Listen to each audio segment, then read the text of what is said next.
जय हिंद, वंदे मातरम, जय श्री राम, हर हर महादेव। मैं विजय राजहंस मानव सेवा संस्थान का राष्ट्रीय अध्यक्ष श्रीनिवास पांडे आपके सामने और वीडियो उपस्थित हुआ हूं। और ये वीडियो बनाने का मुख्य उद्देश्य है समाज के प्रति जागरूकता। आज जो कि लोग अपने माँ बाप की सेवा नहीं करते हैं, उन्हें वृद्धाश्रम में छोड़ देते हैं, तो हमें माँ बाप की सेवा करनी चाहिए और उनको वृद्धाश्रम में नहीं छोड़ना चाहिए, क्योंकि माँ बाप की सेवा करना ही सबसे बड़ा धर्म है। और माँ बाप की हम सेवा करेंगे तो हमें पुण्य मिलता है। और हमें श्रवण कुमार से सीख लेनी चाहिए, जिसने अपना जीवन माँ बाप की सेवा के लिए अर्पित कर दिया। तो हमें माँ बाप की सेवा करनी चाहिए, और उनकी सेवा से बड़ा धर्म नहीं है। लोग आज अपने माँ बाप को छोड़ देते हैं वृद्धाश्रम में और माँ बाप की सेवा नहीं करते। तो सबसे बड़ा तीर्थ यही है, माँ बाप की सेवा कीजिए। आप कोई भी तीर्थ आपको फलदायक नहीं होगा, सबसे बड़ा तीर्थ यही है, माँ बाप की सेवा कीजिए। वो आपके प्यार, अपनत्व और आपकी सेवा भाव के लिए है। किसी भी माँ बाप को आप वृद्धाश्रम पे मत छोड़िए, उनका तिरस्कार मत कीजिए, उनकी सेवा कीजिए। उनकी सेवा करने से जो सुख और जो फल मिलता है वो कहीं नहीं है। और आपको, क्योंकि जिस प्रकार एक बच्चे जब हम पैदा करते हैं, हमारी सेवा, जब माँ बाप हमें पैदा करते हैं, हमारी वो मालिश करते हैं शरीर की, हमको पुष्ट पुष्ट करते हैं, अपने गीले में माँ रहती है, और पिता अपने कमा के अपने बच्चे को, बेशक एक रोटी अपने खाएगा लेकिन बेटा उसका भूखा नहीं रहना चाहिए। तो हमें भी माँ बाप की सेवा करना चाहिए, और उनकी सेवा में ही हमारा धर्म होना चाहिए। और क्योंकि वो जिस प्रकार बच्चों को केयर की ज़रूरत होती है, बच्चों को सेवा भाव की ज़रूरत होती है, वैसे माँ बाप को ज़रूरत होती है, सेवा भाव की ज़रूरत होती है। माँ बाप को सेवा भाव की ज़रूरत होगी तो हमें माँ बाप की सेवा करनी चाहिए।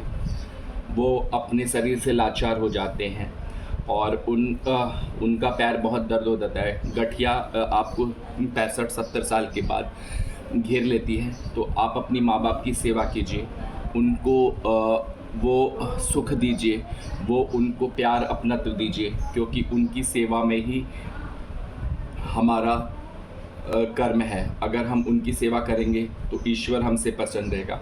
अगर हम उनकी सेवा नहीं करेंगे तो ईश्वर हमसे ज़रा भी प्रसन्न नहीं होता। और क्योंकि हमको भी उन्होंने पालने के लिए बहुत जतन किया है, हाँ, बहुत कष्ट झेला है, तो क्या हमारा फ़र्ज़ नहीं होता है कि हम उनको पालने के लिए जतन करें। जब हम बच्चे थे तो वो हमारी सेवा करते थे, हमें पालने के लिए बहुत जतन करते थे, हमारी सेवा शुश्रूषा करते थे, अपने कष्ट में रहते थे और नहीं चाहते थे कि हम कष्ट में रहें। तो जब वो बच्चे हैं, जब वो बूढ़े हो गए, वो हमारे लिए बच्चे बन गए, तो हम उनको उन्हीं जैसे उन्होंने हमारे में बचपन में हमारी सेवा की, तो हमें भी उनकी सेवा बचपन में उसी तरह से करनी चाहिए जिस प्रकार से उन्होंने हमारी सेवा की है। मैं सभी से कहूँगा कि अपनी माँ बाप की सेवा कीजिए, उन्हें वृद्धाश्रम में ना छोड़िए। उन्होंने आपको पालने के लिए बहुत जतन किए, बहुत मेहनत की, बहुत भूखा रहे, कितना कष्ट झेला। तो अब आपकी बारी है, आप अपने कष्ट झेलिए, उनके लिए वो सब कुछ कीजिए जो उन्होंने आपके लिए किया है। और जिस प्रकार से जितनी हो सके उनकी सेवा कीजिए। ईश्वर की सेवा जितनी उनकी सेवा है, हम ईश्वर की ठाकुर बाड़ी में सेवा करते हैं, हम राम की सेवा करते हैं, हनुमान जी की सेवा करते हैं, सब करते हैं। तो क्या ये भी ईश्वर सेवा है। तो ये सेवा कीजिए, आपको फल ज़रूर मिलेगा। और इनकी सेवा ही सबसे बड़ा हमारा परमो धर्म होना चाहिए। अगर माँ बाप खुश हैं तो हमारा जीवन खुश है, हम खुश हैं। अगर माँ बाप खुश नहीं हैं तो हमारा जीवन ज़रा भी खुश नहीं है। तो इस बात का आप ध्यान रखिए कि माँ बाप की सेवा सबसे बड़ी सेवा है, उससे बड़ा सेवा कोई भी धर्म नहीं है। श्रवण कुमार नहीं बन सकते तो कम से कम इतना तो बनिए कि माँ बाप को दुख ना दीजिए, उनकी सेवा हमेशा करते रहिए। आपका जीवन सुखमय होगा, और जितनी सुख और शांति आपको मिलेगी वो कहीं भी नहीं मिलेगी।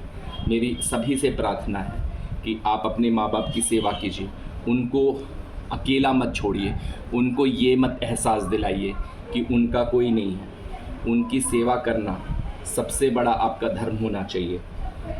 आप कितने भी तीर्थ कर लीजिए, सच्चा तीर्थ वही है जो माँ बाप की सेवा करता है। उससे बड़ा कोई तीर्थ नहीं है। कोई भगवान आपसे प्रसन्न नहीं होगा जब आप माँ बाप को दुखी देंगे। आप बहुत लोग ध्यान करते हैं, सोचते हैं कि हम ऋषि मुनि बन गए और माँ बाप को अकेला छोड़ देते हैं। कहाँ का ऋषि बने, खाक ऋषि मुनि बने आप जब आपने माँ बाप की सेवा नहीं की। कोई भी मतलब नहीं होता है जब आप अगर माँ बाप की सेवा नहीं करते। तो माँ बाप की सेवा कीजिए। वृद्धाश्रम की ज़रूरत ही नहीं पड़नी चाहिए। सभी लोगों से प्रार्थना है कि वृद्धाश्रम ख़त्म होना चाहिए इस देश में। अगर किसी की औलाद नहीं है तो वो समझ में आता है, लेकिन जिनके औलाद रहती है फिर भी वो वृद्धाश्रम में अगर जी रहे हैं तो सबसे बड़ा हमारे लिए दुखदायी क्षण है। उससे बड़ा दुख कोई भी नहीं हो सकता, उससे बड़ी त्रासदी कोई भी नहीं हो सकती कि बेटे के रहते माँ बाप को वृद्धाश्रम में होता है। उन्होंने तो आपको पैदा करके छोड़ नहीं दिया कि हम क्यों परवरिश करें। उन्होंने अपना धर्म समझा, तो आप भी अपना धर्म समझिए, अपना कर्तव्य समझिए, तभी आपको सुख मिलेगा और तभी है। और अगर आपको मेरा ये वीडियो अच्छा लगा और मेरी बातों से आपने ज़रा भी प्रेरणा ली तो वीडियो को लाइक करें, शेयर करें, सब्सक्राइब करें और अपना प्यार दिखाएं। बेल आइकन ऑल पे दबा दें। जय हिंद, जय भारत, वंदे मातरम।